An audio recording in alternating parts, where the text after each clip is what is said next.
Hey, what's up, guys? Alright, so the beginning half of this chapter is kind of supposed to be one of those feel good moments where it's like, alright, the good guys work together, they all came together to defeat the bad guys, and they win. So they're celebrating their victory. Although, at the same time, you gotta realize, they didn't actually win.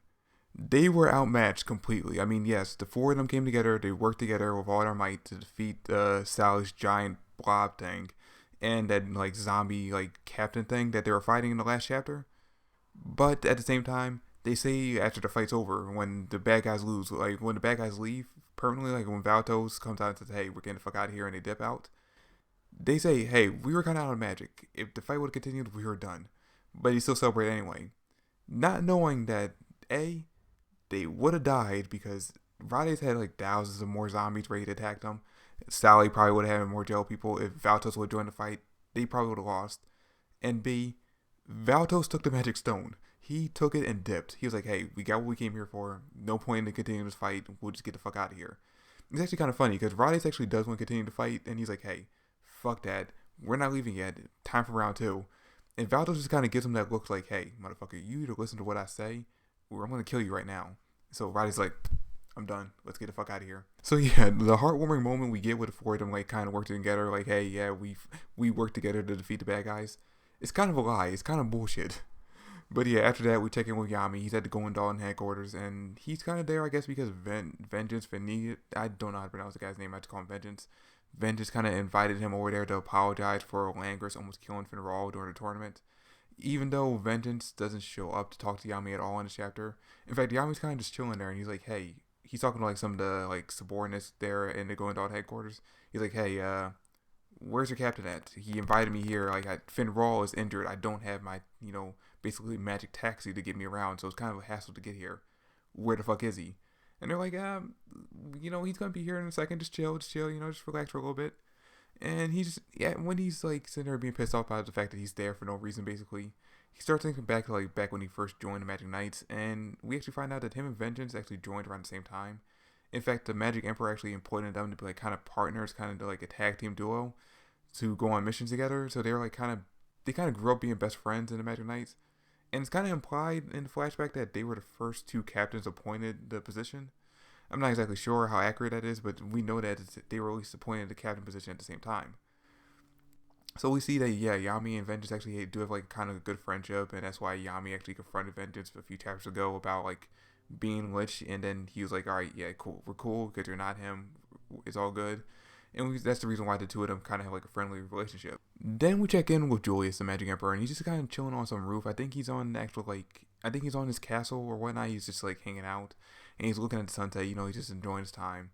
And then we see Vengeance show up to him. He's like, "Hey, yo, what's up?" The two of them start talking, and all right, this is a point where it kind of gets a little weird because we see Vengeance starts talking all this weird shit, and when he starts talking about how Joyce like took care of him, and like basically what we saw in the flashback that Vengeance actually owes a lot to Joyous. Joyous gave him the mask that hides his scars, and like he gave him the chance to be a magic captain, and gave him a place to stay, even though he was kind of like I guess implied an orphan or an outcast among his people because of like what happened to his face. And when I'm reading, I'm like, all right, where's this going? This is you're clearly setting something up. Like clearly, Vengeance is about to take Julius out. Clearly, Vengeance is about to attack him. And I'm like, all right, where are they going with this?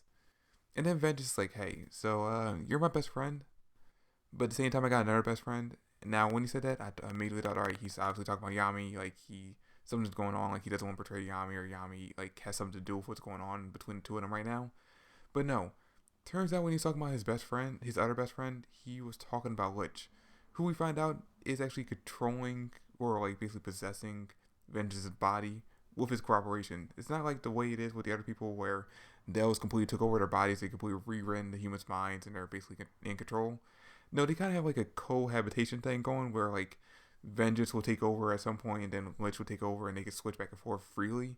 So yeah, Vengeance takes off his mask, he shows his scars, and he's like, "All right, so you and Lich are kind of both my best friends, and I don't know which one of you two I'm more loyal to. So I'm gonna let you two fight to the death, and whoever survives, I give my 100% loyalty to." Which doesn't really make sense because if Lich dies from Julius, then Vengeance is gonna die too. But I guess Vengeance is kind of crazy, so I guess it didn't even run through his mind. But anyway, yeah, he takes off the mask, he turns into the Lich, and the Lich is like, "Hey, what's up?" And Julius is just sitting there like, "Fuck, I knew it. I fucking knew it. I didn't want to believe it, but yes, you are our number one enemy. I gotta take you out right here. He's preparing himself to kill Vengeance right here on the spot. Now, even if this was like the final fight of the series, plot thrown out the window, whatnot, this fight, even in this fight, I doubt Joyce would actually want to kill Vengeance. I doubt he'd actually try to kill Vengeance at all, just because of the fact that he does actually consider Vengeance to be a close friend, just like he does consider Yami and I think Sora to be close friends. Now, that being said, plot wise, we know Vengeance, or we know that Lich has to win this fight. But when you think about it, it doesn't make fucking sense. Because, alright, let's think about it. Back when Lich fought against Asta, and Asta probably could have won if he had more training. But he defeated Asta, which made Yami jump in, and Yami easily defeated Lich. Now, Yami's strong. Yami's probably one of the strongest captains out there. But he's still leagues below the Magic Emperor. You would think someone who has the ability to manipulate time. Like, Joyce's magic is time manipulation. That fact alone puts him way above everyone else. Not only that, plus the fact that he's a Magic Emperor means he has to have, just gallons of, disposable magical energy that he could use as disposal to fight against Lich. There should be no competition here. So yeah, while this will be a hype fight, realistically, power level wise, Joyce should outclass Lich completely. That being said, we do know that the elves can use the magic stones to enhance their abilities, so maybe that's what Lich has planned, or maybe he has some kind of other strategy. I don't know. I can't wait to see what happens in the next chapter though. And yeah, that's pretty much all that happens. Alright, so that's it for the video. Thanks for watching. I hope you enjoyed. If you did, drop me a like, subscribe to the channel. I really appreciate it. Comment down below your thoughts and theories, and I'll catch you guys later. Peace.